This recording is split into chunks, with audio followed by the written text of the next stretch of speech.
Every dad wants more muscle, don't they? Because not every dad wants to lose weight. And I think it is a really stupid fucking idea to only lose weight and stop there. You need to think of the coming months and years after that. Health should be a lifelong goal and something that needs managed constantly. You basically get what you put into it. Especially with muscle, it's very much a case of use it or lose it. And if you put nothing into it, it's no surprise you're a big, fat, sweaty mess, is there? But that doesn't mean you have to walk around with aspirations to look like The Rock every day. But also we shouldn't be walking around looking like a skeleton or like Jabba the Hutt. Somewhere in the middle of that is a good idea. We just want a little self-care. Sounds daunting and a lot of work, but it is true. Otherwise you will forever be that lazy fucker on the couch. I'm really reluctant to call these videos dark sides, but I need to play the YouTube game. The reason I'm reluctant is social media make it out like losing weight and gaining weight is a literal chore or task that mimics like playing 90 minutes of football or climbing a mountain. It's like it's merited to something to be proud of or achieve. Make no mistake about it, it can be for some because it's life-changing, but the majority of these health fitness professionals post about the grind and going to war and the gym and all that sort of shite, when all most people have to do is reduce their intake of food or increase it if they're trying to gain weight. And also it's not that easy for some people out there at this moment in time with a full-time job and a crazy family. It's also a full-time job for some people to duck and dive these amazing marketing and food temptations by people who give zero fucks about your weight or health. But for most people who are hopefully watching this, which is you, yes you, you've just been a lazy fucker and ate too much over the past few months and need to sort your shit out. If you've been neglecting any sort of exercise, it's worth putting a bit of muscle on your body so you can play with your kids, or you could pump your partner with the lights on and happily and healthily grow old. And these things that you have, like maybe aches and pains and mental health issues and body image issues and just many general health issues, can be solved with simple exercise with the pursuit of better health and maybe even gaining muscle. That being said though, it's not all plain sailing, especially for struggling dads out there. There's not that many people out there that turn away the thought of eating decadent caloric foods and pursue getting bigger and stronger. Today's day and age is a good time had by all at the moment, as we are the fattest and laziest civilization to ever live. Most people are just doing it wrong, or take the excess calories to the extreme. There's an argument to be had that you don't necessarily have to be in a caloric surplus to gain muscle. It does make sense to be in one though, because when you're pushing your body to absolute limits in pursuit of creating something brand new, which is muscle, you'll need energy to recover. My gym life has been spent largely in a surplus, if you can't tell.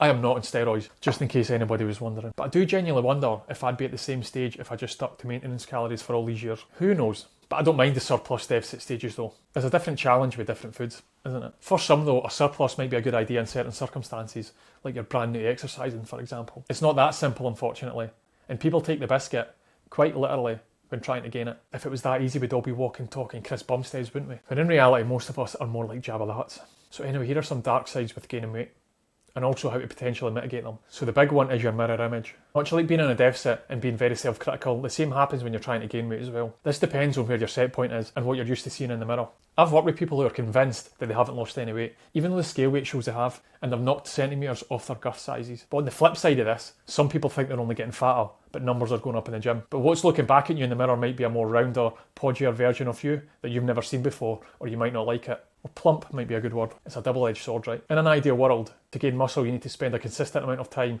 at the very least, at maintenance calories. Arguably a surplus if you're looking to build new muscle. You can build muscle in a deficit, but it's just not the most ideal scenario to build as much as possible. You're looking at somewhere like around 3 months onwards to try and build muscle. But if you begin to eat more food, after a week or so you might not like what you see in the mirror. You might think, fuck, I'm getting too fat, I need to lose weight again. When all you're really doing is carrying about a little bit of excess water and you look fuller. The next one is discipline. Gaining muscle is a long progress and boring for some. The biggest guys in the world spent a fuckload of time eating a decent amount of food and in the gym. But if I was to say to you, to look the best you can and try and build muscle, you need to spend the next few years lifting up weights and putting them back where you found it 3 or 4 times a week. Whilst not eating a fair amount of your favourite foods, but foods to give you the best fuel and the best recovery. It sounds boring as fuck, doesn't it? And to some people it absolutely is. And I'm not trying to put you off, I'm just spelling it out for you. Also, this shouldn't negate the massive amount of mental and psychological benefits as well as physical. If you think of all the sports you can do in this world, lifting weights is arguably the easiest, it's the least time consuming, it's also arguably the one that complements all other sports. So to build it you need to play the long game, which many people may struggle to do and have the discipline for. Things like to track your calories, to spend a decent amount of time in a surplus, to happily say no to more food even though you're bulking, to push yourself in each session. You're not giving yourself the best possible chance of actually building any muscle if you don't do these things consistently. You still need a level of discipline when it comes to calories and trying to gain muscle. Next one is what other people see and think. This kind of links into the mirror image, but other people might comment on you looking larger than usual. And we unfortunately live in a world where you take other people's comments quite literally, even a stranger online. I remember when I was in Cavos, I think it was, I went over 114 kilos. For a person who walks around comfortably right now at 80 kilos, you can't imagine what I look like. When I took my top off at the pool, my mate's reaction was, what the fuck have you done to yourself? It's fine though, I could not care less what other people think, because in my head I had a bigger goal in mind. Next one is your scale weight going up. Scale weight going up could be difficult for you. Also, weight fluctuations could make it look worse than it actually is. My opinion on tracking scale weight, I would try my hardest to make sure if that number is increasing, it is at a very slow rate. I'd focus more on the lifts in the gym and recovery rather than anything else. Focusing on the scale weight is quite a difficult thing to master and get your head around with water weight, glycogen, food weight, your poop. All this kind of stuff playing a factor in what you weigh. It's just too difficult for some, I feel. The next one is dirty bulking. When eating more food than usual, it can come with the excuse that you can eat anything in sight in the form of junk food, when really you should be eating the best foods that complement your goal, i.e. fuel, recovery and performance. You still have a duty of care you need to give yourself with eating the right foods. Just don't go too far on the other side of the scale and go for a clean bulk. In my opinion, it's a time to enjoy more decadent foods you might not be able to eat usually. Life is all about balance, remember. You can eat enough clean foods when it comes to dieting down. So how do you know how much you should be eating? If you follow a flexible dieting approach, 80% of your foods should be coming from single ingredient foods, whereas the 20% should be coming from any of these junk foods / non-ideal foods that you may enjoy. A quick thing to say whilst on the subject, I think you also have a duty of care to stay active here. Gaining weight lightly doesn't do your heart any favours, so during this it's a good idea to keep your endurance and cardio up. Next one is an excuse to overeat. We continue the dirty bulk issue. Many people try and justify eating a fuckload of food because I'm gaining, or they order the 3 course instead of the 2 courses when they're eating out, or they have an extra plate at the buffet, or they polish off everyone else's plates, which you can do if it fits into your calories. But look at this practically. Let's just say you maintain your weight on 2,500 calories, so you lose weight on around 2,200 calories. So if you're aiming to lose weight, anything that's 2,200 calories or below will get you to your goal quicker without many negative consequences, other than potential muscle loss if not managed or carried out correctly. And then let's just say you gain weight on 2,800 calories. So the shit end of the stick with gaining weight is anything over and above 2,800 calories isn't going to be muscle, it's just going to be more fat. So when losing weight, you have the choice to go the hard and fast route or the slow and steady. But when gaining weight, you don't really have that choice. Slow and steady weight gain is always going to be the better choice and increase your chances of building muscle. There's not many people out there with a goal of gaining as much fat as possible. The next one is meticulousness. To add another reason why people likely don't commit to the long-term journey of gaining weight is really understanding that it's not an invitation to eat all you can. I would hazard a guess that some coaches out there advocate you have to be more on top of your tracking with weight gain rather than weight loss. And the main reason for this is things can severely get out of hand in terms of weight gain. There is still a level of restraint you need when it comes to gaining weight. What that looks like is eating just a few hundred calories of your maintenance, if that. And most people can't be arsed by that. As always, how serious you take this determines how severe you track. What I would say is the more severe you track, the better and quicker your results will likely be. And the same goes for weight loss. Last one is motivation, boredom, loss of interest. With everything that we've spoke about and the level of tracking it requires, it's enough to put people off and lose motivation and become bored. They ultimately lose interest. Many people think gaining weight is just lifting heavy and eating a ton of food, and it is to an extent.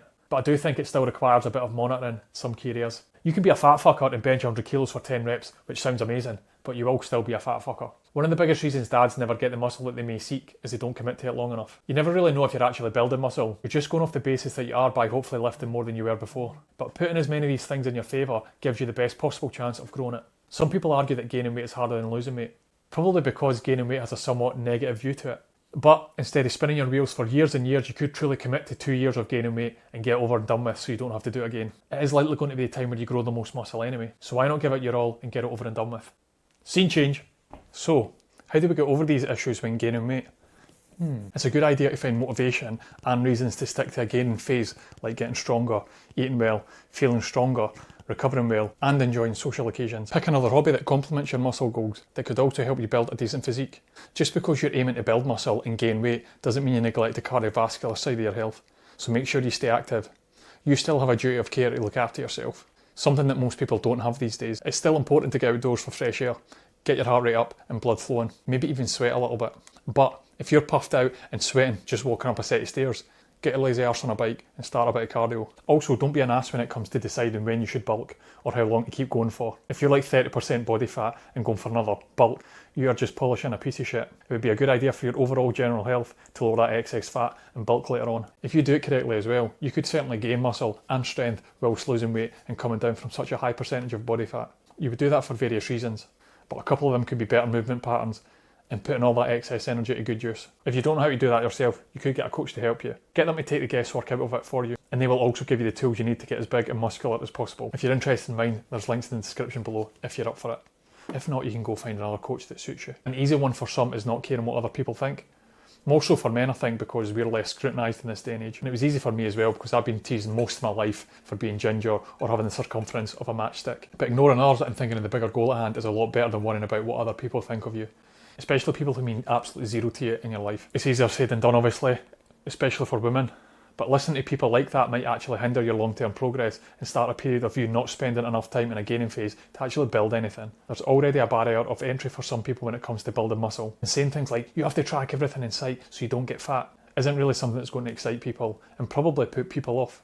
But what you could do is track some things to give you the best possible chance of building muscle, like a protein shake when you wake up and one before bed, so you know you're getting a decent amount of protein in. What you could also do is have a cake from your favourite bakery every day on top of your usual meals for a bit more calories and enjoy a favourite food of yours with zero guilt. Or something even more simple like an extra cup of carbs every day, so an extra portion of rice or pasta or anything like that. If you can't be arsed tracking every minor detail, just nudge a few things in your favour.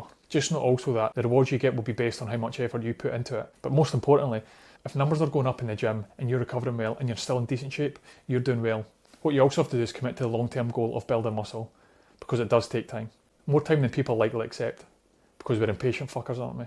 Make the pursuit fun by creating goals and giving yourself challenges. Remind yourself of the physical and the psychological benefits of exercising as well. Just enjoy creating goals and actually hitting them. But there will still be some people out there who want to get this over and done with, because the word long term sounds like a bit of a ball ache. But that could be a number of months and years of eating decent amount of foods and getting strong as fuck and looking class when you're 50. I don't see many downsides of it, to be honest. It is likely going to be a long term commitment, but the chance of you building most of your muscle will be in the first few years. So if you're going to do it, might as well get over and done with. The simplest way of making building muscle easier is making it fun.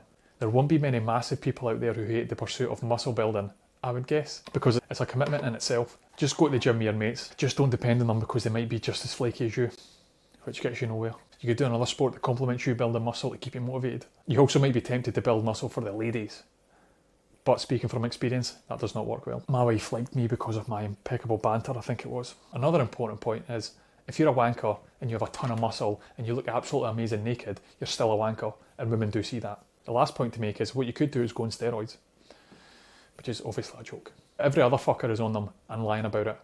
Most people who you think aren't on them most likely are, unfortunately. Be that your favourite influencer or actor or actress, likely sports person. Our sense of what's actually possible is now warped because of all these fuckers lying online saying they're natural. So just go a bit easy on yourself if you're not progressing as fast as they did, and not the size you had in your head.